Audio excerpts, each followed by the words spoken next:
আসসালামু আলাইকুম। প্রিয় দর্শক, আপনাদের সকলকে আমন্ত্রণ জানাচ্ছি। আজকে 17ই মার্চ। আপনারা জানেন যে আজকে জাতির জনক বঙ্গবন্ধু শেখ মুজিবুর রহমানের 107তম জন্মবার্ষিকী। যেই ব্যক্তির জন্ম না হলে হয়তো আমরা এই স্বাধীন বাংলাদেশ পেতাম না, আমরা স্বাধীন ভূখণ্ড পেতাম না। সেই জাতির জনক, বাঙালি জাতির জনক বঙ্গবন্ধু শেখ মুজিবুর রহমানের জন্মবার্ষিকীতে ওনাকে শ্রদ্ধা ভরে স্মরণ করছি। 2024-এর 5ই আগস্টের পর থেকে 2025 সাল পুরো একটা বছর আপনারা কেউ বঙ্গবন্ধুর জন্ম শতবার্ষিকী এভাবে পালন করতে আর দেখেননি, বা কোনো পত্রিকায় আসেনি। যারা করেছেন তারা হচ্ছে যে ফেসবুকের মাধ্যমে আমরা যারা বঙ্গবন্ধুকে ভালোবাসি, জাতির জনককে ভালোবাসি, যারা এই জাতিকে ভালোবাসি, তারাই হয়তো ফেসবুক সয়লাভ করে দিয়েছে। কিন্তু গতকাল রাত থেকে এখন পর্যন্ত আপনি যদি খেয়াল করেন যে সমস্ত পত্রপত্রিকা, ফেসবুক তো আছেই, সমস্ত পত্রপত্রিকাগুলোতে জাতির জনকের 107তম জন্মবার্ষিকীর ছোট হোক বড় হোক একটা করে হলো নিউজ দিয়েছে। এতে কি কিছু বুঝতে পারছেন আপনারা, নাকি এখনো কিছু বুঝছেন না? কেন হঠাৎ করে এই ঘটনা শুরু হলো এবং কি, এবং আমি ব্যানার এবং হেডলাইনে কি লিখেছি সেই বিষয়টাতে আপনাদের সাথে কথা বলবো। এতক্ষণ আপনারা হয়তো চিন্তা করছেন যে আমি হঠাৎ করে ব্যানার এবং হেডলাইনে কেন লিখলাম যে বিদেশে পলাতক নেতারাই চায় না আওয়ামী লীগ ফিরে আসুক। তো যে কথাই বলছিলাম যে আওয়ামী লীগ যে ফিরে আসছে, বা আওয়ামী লীগ ফিরে আসছে মানে কি, আওয়ামী লীগ বাংলাদেশে আছেই। হয়তো আমাদের সামান্য কিছু নেতা, কিছু কর্মী জীবন রক্ষার্থে দেশের বাইরে পাড়ি জমিয়েছিলেন, কারণ যদি ওনারা দেশে থাকতেন ওনারা হত্যার শিকার হতেন। সেই জায়গায় ওনারা জীবন বাঁচিয়েছেন। আমাদের নেতা কর্মী সবাই হয়তো ঘর বাড়ি ছেড়ে একজন এক ডিস্ট্রিক্ট থেকে অন্য ডিস্ট্রিক্টে চলে গেছেন, কষ্টে আছেন। তৃণমূল কর্মীরা প্রচন্ড কষ্টে আছেন। এরপর আওয়ামী লীগ আছে কিন্তু, আর সেটার প্রমাণ আওয়ামী লীগ যে সগৌরবে ফিরে আসবে সেটার প্রমাণ কিন্তু আজকে সারাদিনের পত্রিকাগুলোতে, যেখানে গত একটা দেড়টা বছর আওয়ামী লীগের নাম নিতে কেউ সাহস করে নাই, যেখানে আওয়ামী লীগ তো দূরের কথা, বঙ্গবন্ধু, জাতীয় সঙ্গীত এগুলো নিয়ে কথা বললে মবের শিকার হতো, সে জায়গায় আজকে সমস্ত পত্রিকা, সমস্ত বলতে ম্যাক্সিমাম পত্রিকাতে, আমি যতগুলো দেখেছি 12-14টা পত্রিকা, সবগুলোতে, বাংলাদেশের সবচেয়ে ভালো ভালো যে পত্রিকাগুলোতে, এগুলোতে দেখলাম যে 107তম জন্মবার্ষিকীর একটা নিউজ মিনিমাম এসেছে।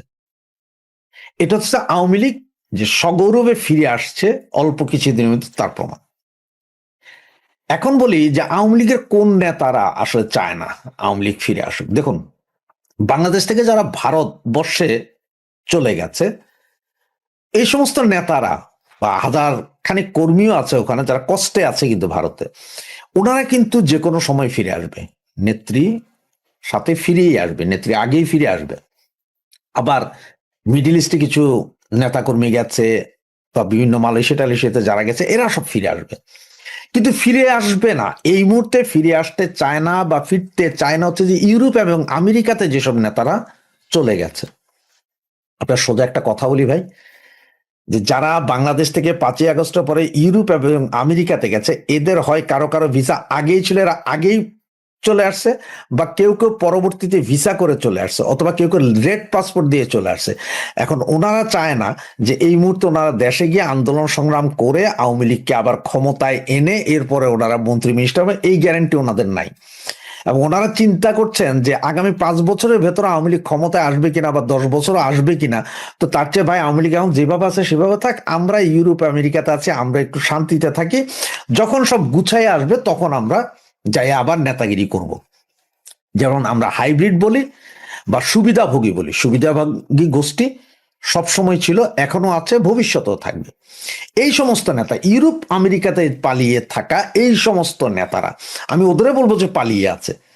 ইউরোপ আমেরিকার বাইরে যারা আছে তারা পলাতক নাই, এগুলো পলাতক। ইউরোপ আমেরিকা যেগুলো বৈশা আছে এগুলো সব পলাতক। এরা বাংলাদেশে এই মুহূর্তে ফিরতে চাচ্ছেন না, কারণ তারা সকলে এজাইল করে রেখেছেন এখানে। সুতরাং তাদের এজাইলের কাগজপত্র দরকার, তাদের ফ্যামিলি এইখানে, বউ বাচ্চা এইখানে, গ্রামার স্কুলে পড়ে ভালো ভালো।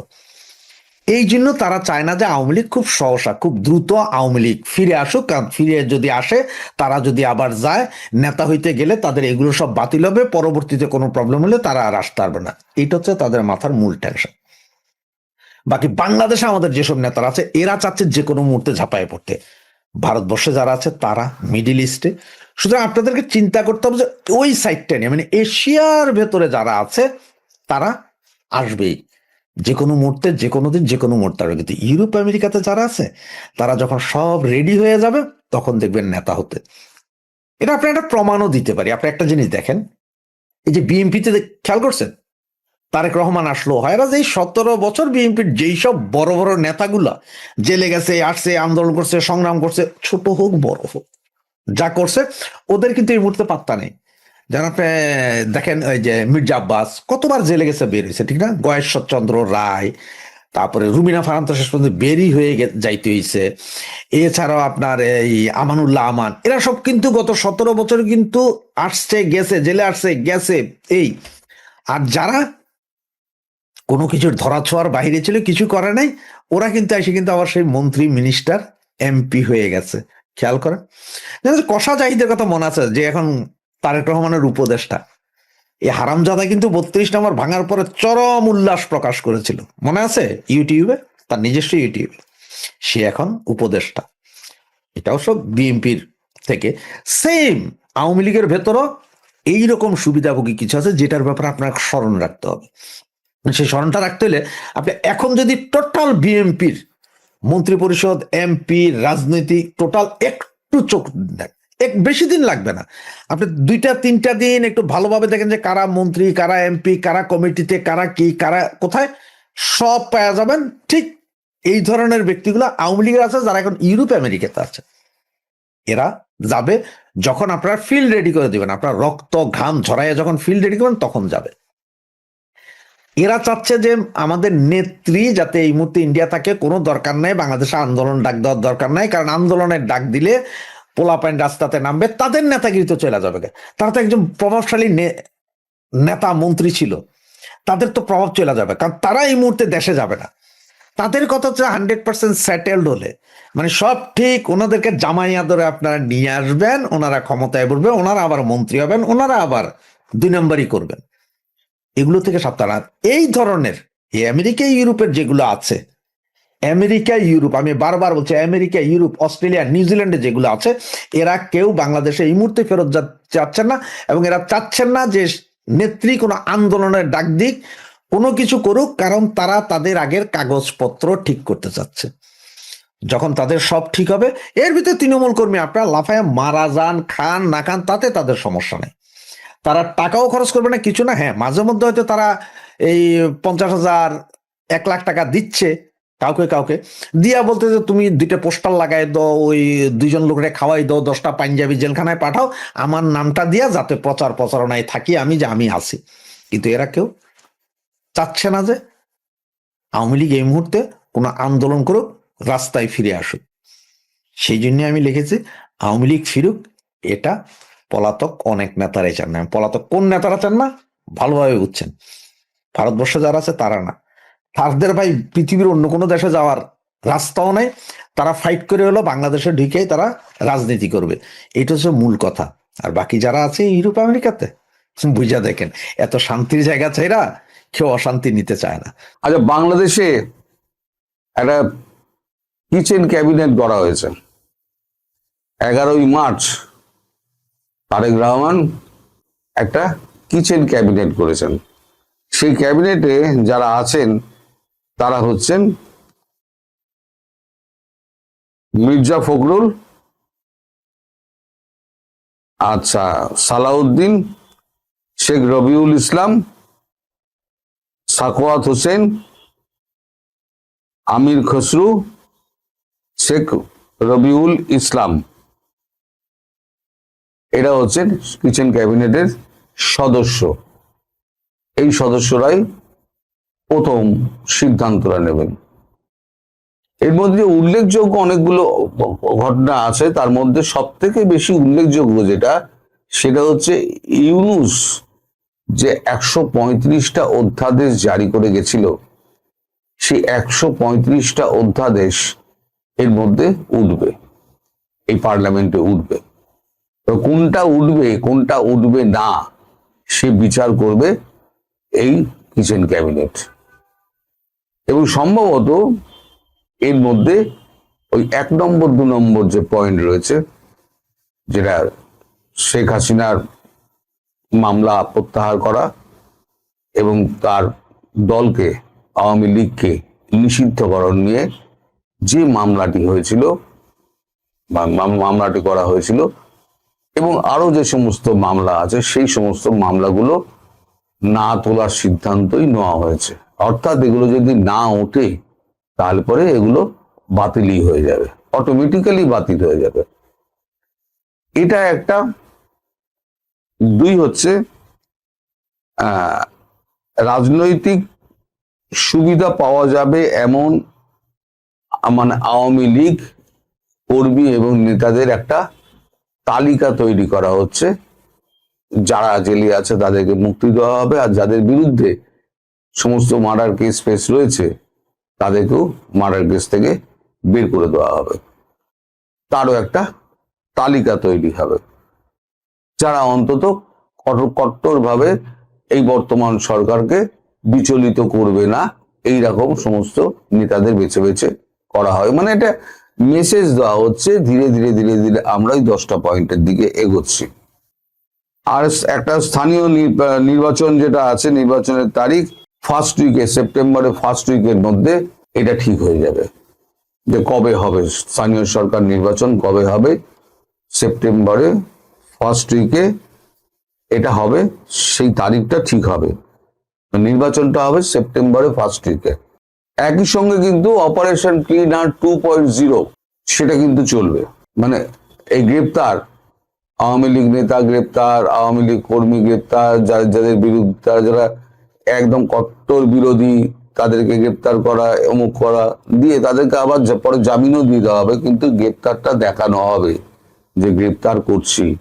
কারণ এটা জামাতের কাছে একটা মেসেজ যাওয়া যে আমরা আওয়ামী লীগকে ছেড়ে কথা বলছি না, আমরা যেমন দোষীদের বিরুদ্ধে ব্যবস্থা যেমন নিচ্ছি তেমন নির্দোষদের আমরা ছেড়েও দিচ্ছি। মানে ব্যালেন্স করে চলার যে ব্যাপারটা সেটা কিন্তু এখানে রয়ে যাচ্ছে। এখন এই যে এখন জ্বালানি সংকট, তেল সংকট, এই যে অবস্থাটা চলছে, এই অবস্থা থেকে কি করে মুক্তি পাওয়া যায় সেটা নিয়েও একটা আলোচনা হয়েছে। এবং আপনার সামনে হচ্ছে এই রয়েছে কি বলে ঈদ রয়েছে, ঈদে খাদ্য সংকট যায় দাঁ দেখা দেয়, বাজার দরকে স্থিতিশীল রাখা কিভাবে সেটা রাখবে সে ব্যাপারে একটা কমিটি গঠন করা হয়েছে। সেই কমিটি এই সমস্ত কিছু দেখাশোনা করবে এবং তেলের যোগান এবং জ্বালানিটা কিভাবে আনা যায় সে ব্যাপারে কথাবার্তা বলবে। কিন্তু জ্বালানি আনবে কোত্থেকে, জ্বালানি আনার ব্যাপারটা আমি দুপুরের ভিডিওতে আপনাদের বলেছি। জ্বালানি আনতে গেলে যে কাঠখড় পোড়াতে হবে, ভারতবর্ষকে হিমশিম খেতে হচ্ছে, সেখানে বাংলাদেশের অবস্থা কি হবে ভেবে দেখুন। এখন ভারতবর্ষ যে তেল দিচ্ছে সেটা হচ্ছে ভারতবর্ষ এখন পর্যাপ্ত তেল কিন্তু ভারতবর্ষের হাতে নেই। আগে যেমন পর্যাপ্ত তেল ছিল, ভারতবর্ষ অন্যের থেকে নিয়েছে, রাশিয়া থেকে নিয়েছে, বিভিন্ন জায়গা থেকে নিয়েছে, কাঁচা তেল পরিশোধন করেছে, ইউরোপে সাপ্লাই করেছে। এখন তো আর সেটা হচ্ছে না। এখন যেটুকু পাচ্ছে তার নিজের দেশকে, দেশের তেলের দাম যাতে স্থিতিশীল থাকে সেটা দেখতে হচ্ছে। প্লাস এই ছোটখাটো দেশগুলো যারা একদম মানে ল্যান্ডলক কান্ট্রি, যেমন ভুটান আছে, নেপাল আছে, আর একটা আছে বিচ্ছিন্ন দেশ, সেটা হচ্ছে মালদ্বীপ, তারও তেলের দরকার। এখন সব থেকে বড় মুশকিলে পড়েছে কারা জানেন? সব থেকে বড় মুশকিলে পড়েছে আমাদের যে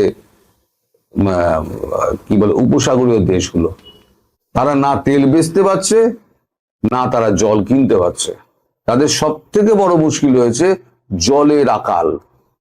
আজকাল হয়তো খবরটা দেখতে পাচ্ছেন না, আমি বলছি আজকাল খবরটা দেখতে পাচ্ছেন না, কিন্তু আগামী দিনে কিন্তু এই খবরটা দেখতে পাবেন যে পুরো ওই উপসাগরীয় অঞ্চল জুড়ে জলের আকাল দেখা দিয়েছে। খাবার জল, স্নান করার জল, বা নিজেকে পরিষ্কার টরিষ্কার করার জল, এই জলের কিন্তু প্রচন্ড আকাল দেখা দেবে, কারণ কোনো জাহাজ বলতেই পারছে না ওখান থেকে।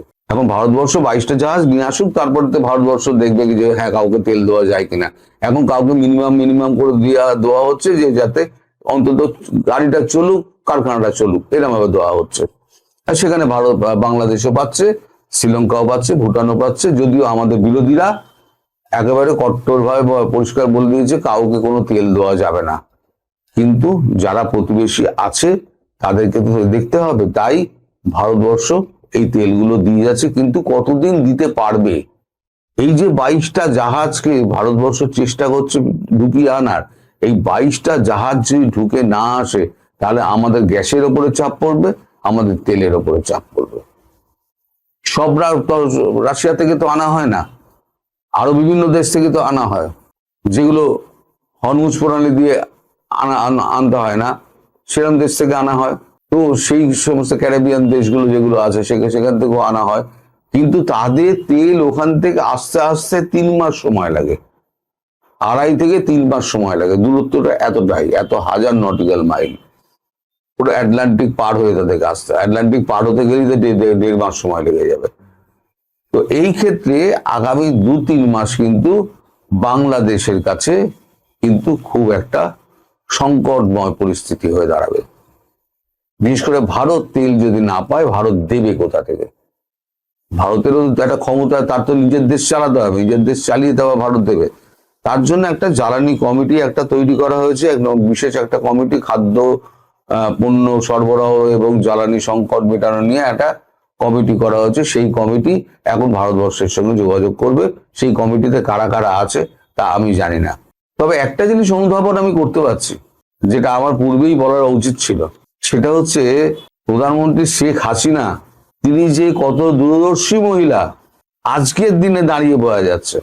আজকে যদি আমেরিকাকে ওইখানে বেস দিতেন, যেমন আমেরিকা বেস চেয়েছিল কোথায়? আমেরিকা বেস চেয়েছিল আপনার কক্সবাজার বিমানবন্দর, ঠেকুয়া বাজার, রামু, উখিয়া, সেন্ট মার্টিন, এই 5টা জায়গা ঘুরিয়ে ফিরিয়ে বেস চেয়েছিল। এই 5টা জায়গার একটাতেও উনি দেননি। আজকে যদি উনি দিতেন, তাহলে আজকে কি অবস্থা, দক্ষিণ পূর্ব এশিয়ার কি হতো? আজকে ইরানকে ঠেকিয়ে রাখা হয়েছে কেন? রাশিয়া, চীন, ভারত ঠেকিয়ে রেখেছে কেন? ইরান হচ্ছে last wicket, border line. Asia, দক্ষিণ পূর্ব এশিয়ার বর্ডার লাইন হচ্ছে ইরান। দক্ষিণ পূর্ব এশিয়ায় আমেরিকা ঢুকে পড়া মানে ওই বাংলাদেশের মতোই ঢুকে পড়া, বা ভারতের মতো বুকে ঢুকে পড়া, এরকম একটা অবস্থা। ফলে ইরানকে সাস্টেন করাতে হবে যে কোনো মূল্যে। পরিষ্কার পুতিন বলে দিয়েছেন যে আমরা ইরানের পক্ষে আছি। এখন চীনও আস্তে আস্তে পরিষ্কার বলতে শুরু করেছে যে আমরা ইরানের সঙ্গে রয়েছি। তাতে ট্রাম্প খেপে গিয়ে বলেছেন, আমি চীন সফর, আমি বেজিং সফর পেছোতে পারি। পেছকে যা, আপনি যদি পেছোতে চান পেছন, তাতে কি আছে? চীন কি মরে যাবে? চীন মরে যাবে? এত বড় একটা দেশ, এত বড় সভ্যতা, এত বড় ইকোনমি, সে কি মরে যাবে? হ্যাঁ, সাময়িক কষ্ট হয়, আমেরিকারও হবে, সাময়িক কষ্ট হবে, কিন্তু আবার ঘুরে দাঁড়াবে, সময় লাগবে। কিন্তু আমেরিকার যে ফেস লসটা হলো, এই যে ভিয়েতনাম যুদ্ধের পরে ইরানের কাছে মার খেয়ে যে ফেস লসটা আমেরিকার হলো, সেই ফেস লসটা কিন্তু আমেরিকার কাছে একটা বড় ধাক্কা। অর্থনীতি ফিরে আসবে, সেটা আসবেই, যে করে হোক অর্থনীতিকে তারা ফিরিয়ে আনবে, লাইনে ফিরিয়ে আনবে। কিন্তু ফেস লস যদি একবার হয়ে যায় না, তাহলে পরে তাকে ফিরিয়ে আনাটা খুব মুশকিল। তো বাংলাদেশের এই মুহূর্তে এই যে কিচেন ক্যাবিনেট এবং এই যে 135টা যে অধ্যাদেশ, সেগুলোকে বাতিল, এবং এগুলো হচ্ছে ভারতের প্রতি তার একটা মানে বার্তা পাঠানো, যে 10টা পয়েন্ট দেওয়া হয়েছিল, সেই 10টা পয়েন্টের প্রতি মানে এ করে শ্রদ্ধাশীল থেকে কাজকর্ম শুরু হচ্ছে। এবং আমার মনে হয় এই আপনার এপ্রিল 2 মধ্যে যে প্রস্তাবগুলো উঠবে, তাতে আওয়ামী লীগের এটা উঠবে, এবং আওয়ামী লীগ সেখান থেকে আমরা পরিষ্কার মানে ওই এর থেকে মুক্তি পেয়ে যাবে, অধ্যাদেশ থেকে মুক্তি পেয়ে যাবে। মানে তার দলীয় চূড়া বাতিল, দলীয় প্রতীক এবং দল বাতিল, এবং শেখ হাসিনার বিরুদ্ধে যে মামলা, বিভিন্ন মামলা, সেগুলো বাতিল। এমনিতে আইসিটি নিয়ে তো নানান প্রশ্ন হচ্ছে, আইসিটি সম্পর্কে নানান ধরনের মানে কথাবার্তা হচ্ছে, সমস্ত টাকা খেয়ে ওখানে মামলা টামলা করা হয়েছে, এই সমস্ত হচ্ছে। তো এখন আইসিটির ওপরে অনেক কিছু নির্ভর করছে। আমার মনে হয় 2 এপ্রিল যেটা বলা হচ্ছে, 2 এপ্রিল, এটা আমার খবর নয়, এটা ওই কিচেন ক্যাবিনেটের বৈঠকে যেটা ঠিক হয়েছে 2 এপ্রিল ঠিক হয়ে যাবে কোন কোনটা উঠবে কোন কোনটা উঠবে না। সেখানে যেগুলো না উঠলো সেগুলো অটোমেটিক্যালি বাতিল হয়ে গেল। আপনারা সবাই জানেন। তো আপনারা সবাই ভালো থাকবেন, সুস্থ থাকবেন এবং